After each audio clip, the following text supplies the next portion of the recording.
أحاديث السمع والطاعة أنا أسأليب الإخوان المسلمين كتمها. بعض الناس يشيب ويموت ويدفن وهو ما عرف شيء من أحاديث السمع والطاعة، وهذا شيء مجرب. أحاديث السمع والطاعة أفرد لها أهل العلم في صحيح البخاري ومسلم وكتب السنن أبواب خاصة. حتى البخاري صنف في كتابه الصحيح كتاب الفتن، ثم جاء بأحاديث السمع والطاعة كلها تحت هذا الباب أو تحت هذا الكتاب، مما يدل على أن من خالف هذه الأحاديث أحاديث السمع والطاعة فقد وقع في الفتن. هذا من فقه البخاري، الفقه في تبويبه رحمه الله.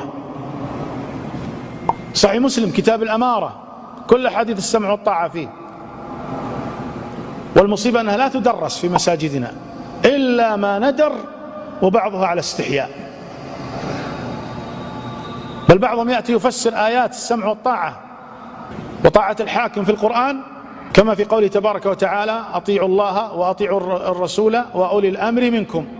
قال نعم تجب طاعة الأمير العادل المسلم العادل.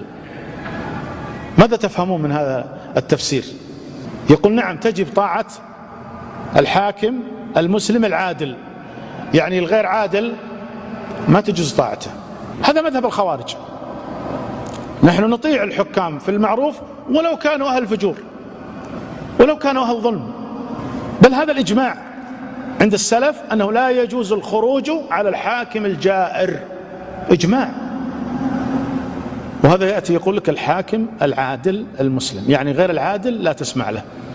والمشكلة هذا الكتاب طبع ووزع في كثير من المساجد، والحمد لله أنه يعني تم استبعاده، لكن انظر كيف يدس مثل هذه العبارات لشبابنا وتنشر.